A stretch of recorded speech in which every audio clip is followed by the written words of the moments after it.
శుక్లాం భరధరం విష్ణుం శశివర్ణం చతుర్భుజం ప్రసన్నవదనం ధ్యాయేత్ సర్వవిఘ్నోపశాంతయేత్. గురు బ్రహ్మ గురు విష్ణు గురుదేవో మహేశ్వర గురు సాక్షాత్ పరం బ్రహ్మ తస్మై శ్రీ గురవే నమః.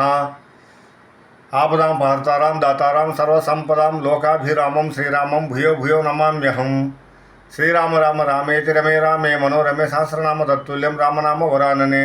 నారాయణం నమస్తోచ్య నరం చైవ నరోత్తమం దేవీం సరస్వతీం వ్యాసం తతో జయముదీరయేత్. హరి ఓం పరమేశ్వర స్వరూపమైన సభకు నమస్కారం. శ్రీవాణీ గిరిజాశిరాయ దతో వక్షో ముఖాంగేషు ఏ లోకానాం స్థితిమావహంచ విగితాం శ్రీపుంస యుగోద్భవం.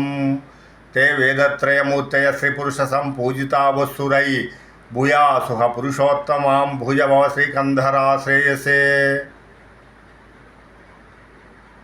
నిన్నటి రోజు శుక్రాచార్యులు దేవయానిని తీసుకుని ఆశ్రమానికి వెళ్ళారు. తదుపరి ఒకరోజు రాక్షసరాజు వృషపర్వుడు కూతురు శర్మిష్ఠ 1000 మంది చెలికెత్తెలతో కలిసి గురు శుక్రాచార్యులు కుమార్తె దేవయానితో వనవిహారానికి వెళ్తారు. అక్కడ వనవిహారం చేసే క్రమంలో అక్కడికి భారతదేశాన్ని పరిపాలించే ఆ చంద్రవంశపు రాజు నహుష చక్రవర్తి కుమారుడు యయాతి అక్కడికి వస్తారు. యయాతి శర్మిష్ఠను చూడగానే ఆయన మనసు ఆకర్షించింది. ఆ సంగతి గమనించిన దేవయాని వెంటనే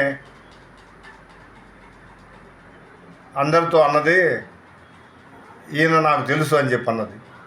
అంటే తెలుసు అంటే ఆ రోజు ఆయన బట్ట ఇచ్చి వస్త్రం ఇచ్చి కాపాడాడు కదా, అందువల్ల తెలుసు అన్నది అన్నమాట. వెంటనే యయాతి దేవయాన్ని అడిగారు, వీరంతా ఎవరు అన్నారు. ఆమె ఎవరు అన్నారు. ఆమె ఈ రాక్షసరాజు వృషపర్వుడు కూతురు శర్మిష్ఠ, ఈ 1000 మంది ఆమె చెలికెత్తులు అని చెప్పి దేవయాని సమాధానం చెప్పింది. అప్పుడు అందుకే నాకు రాజు కూతురు కాబట్టే నాకు ఆమె మీద మనసు కలిగిందని యయాతి మనసులో అనుకుంటూ ఉంటాడు. తరువాత దేవయాని జరిగిందంతా గ్రహించి ఇక తొందరపడకపోతే లాభం లేదని వెంటనే యయాతి దగ్గరికి వెళ్ళి, నీ కుడి చేతితో నా కుడి చేయిని పట్టుకొని నువ్వు నన్ను నూతిలో నుంచి బయటికి లాగి రక్షించావు కాబట్టి మనకు పాణిగ్రహం అయినట్టే లెక్క, దానికి పంచభూతాలే సాక్ష్యం అని చెప్పంటారు. సూర్యచంద్రులు, ఈ భూమి, వరుణుడు, వాయువు వీళ్ళంతా సాక్ష్యం అని చెప్పంటారు. ఆయన అడసిపోతాడు. నేనేదో ఆమెను కాపాడితే, మానం కాపాడితే, ఆమె నన్నేందో పాణిగ్రహం చేసుకున్నావు, నీ కుడి చేతితో నా కుడి చేతిని లాగితే పాణిగ్రహం అయిపోయినట్టే కదా అని చెప్పి అంటుంది ఏందని. కానీ అప్పటికి ఆయన తప్పించుకోవడానికి ఆయన వచ్చేసి అది ఎలా సాధ్యం అంటాడు. సరే, మన వివాహం ధర్మబద్ధం అయిందని మా నాన్నగారు శుక్రాచార్యులుగా అంగీకరిస్తే నువ్వు అంగీకరిస్తావని చెప్పి అంటాడు. అంటే శుక్రాచార్యులు చెప్పిన తర్వాత కూడా యయాతి అంగీకరించకపోతే ఏమవుద్ది ఆయనకు తెలీదా. సరే, అప్పటికి ఆయన తప్పించుకోవడానికి సరే అన్నాడు. సరే, ఇక్కడనే ఉండని చెప్పి వెంటనే ఆమె ఆశ్రమానికి వెళ్ళి అడలిపోయింది యయాతి. వాళ్ళ నాన్నని తీసుకొని వచ్చింది. నాన్నగారండి, ఇప్పుడు ఈయన కుడి చేతితో నా కుడి చేయి పట్టుకున్నాడు అంటే మా ఇద్దరికి పాణిగ్రహం అయినట్టే కదా అని చెప్పంటాడు. కూతురు మనసు ఎరింగిన శుక్రాచార్యులు కూతురు మీద అమితమైన ప్రేమ, కూతురు సంతోషమే తను సంతోషంగా భావించేవాడు.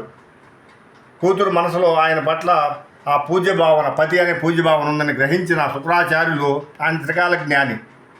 వెంటనే అమ్మ, ఒకవేళ ఆయన కుడి చేతితో నీ కుడి చేయి పట్టుకున్నాడు, అది పాణిగ్రహం, దానికి సాక్ష్యం సూర్యచంద్రులు, వాయువు, వరుణుడు అని చెప్పని భూమి అని చెప్పి అంటున్నారు మీరు. ఒకవేళ అది ధర్మబద్ధం అవునో కాకపోయినా కానీ నా తపోశక్తితో ఈ వివాహము ధర్మబద్ధమవుగాక అని ఆయన కమండలంలో జలం తీసుకొని ఆశీర్వదించాడు. ఇంకా శుక్రాచార్యులు గురువు ఆయన ఆశీర్వదించినతో ధర్మబద్ధం అయినట్లు లెక్క. వెంటనే ఇక యయాతి తప్పించుకునే అవకాశమే లేదు అక్కడ. తదుపరి ఆయన కొంతకాలం పాటు ఆయన ఆశ్రమంలో శుక్రాచార్యుల ఆతిథ్యం స్వీకరించి తదుపరి ఆయన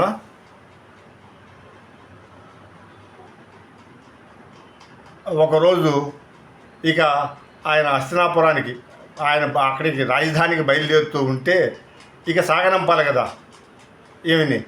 ఆ సమయంలో దేవయాని ఏమందంటే, నాన్నగారండి, ఈ రాక్షసరాజు వృషపర్వుడు కూతురు నన్ను ఎంత అవమానించింది అంతమంది చెలికెత్తెల మధ్యలో. ఆయన దగ్గర నువ్వెందుకు గురుత్వం చేయడం, నువ్వు కూడా రా మాతో పాటు, అక్కడనే వచ్చేసి మా రాజధానిలో వచ్చేసి నువ్వు మా ఆయనకి నువ్వు గురువుగా ఉండొచ్చు అని చెప్పని ఆమె ఆహ్వానిస్తుంది. సరే, ఆమె ఒకటే కూతురు కాబట్టి ఆయన కూడా పెట్టే బేడ సర్దుకొని బయలుదేరుతాడు. ఈ సంగతి తెలిసిన రాక్షసరాజు వృషపర్వుడు పరిగెత్తుకుంటూ వచ్చి గురువుగారి కాళ్ళ మీద పడి, గురువుగారు నన్ను మన్నించండి, మీరు పోతే ఇక మా అమ్మ మాకు దిక్కెవరు, ఆ దేవతల చేతుల్లో మేము చనిపోతే మళ్ళీ మమ్మల్ని రక్షించేవాళ్ళు ఎవరు, బతికించేవాళ్ళు ఎవరు, మీరు ఎలబాకండి, మీకేం కావాలన్నా నేను చేసి పెడతా అని చెప్పి అంటాడు. అప్పుడు శుక్రాచార్యులు దేవయాని వంక చూశారు. దేవయాని అన్నది, నీ కూతురు శర్మిష్ట, ఆమె 1000 మంది చెలికెత్తులు, ఈ మొత్తం 1001 మంది ఎంతమంది ఉన్నారో వాళ్ళందరూ నాకు చెలికెత్తులుగా వచ్చేసి వాళ్ళు వస్తే మా నాన్న మీకు గురువుగా ఉంటారని చెప్పటిగా రాక్షసుల క్షేమాన్ని దృష్టిలో పెట్టుకొని వృషపర్వుడు తనకు అమిత ఇష్టమైన కూతురు శర్మిష్టని ఆమెని దాసిగా పంపించాడు దేవయానికి. ఆ విధంగా దేవయాని ఆ శర్మిష్టను ఆ 1000 మంది మొత్తం 1001 మంది చెలికెత్తెలను తీసుకొని ఆమె భర్తతో పాటు రాజధానికి బయలుదేరింది సంసారం చేయడానికి అనే దగ్గర మనం మహాభారతాన్ని సమాప్తం చేసి రేపటి రోజు ఆ దేవయాని సంసారం ఎలా జరిగింది తదుపరి వృత్తాంతానంతా నేను మీకు తెలియజేస్తాను. సర్వం శ్రీ ఉమామహేశ్వర పరబ్రహ్మార్పణమస్తు. స్వస్తి.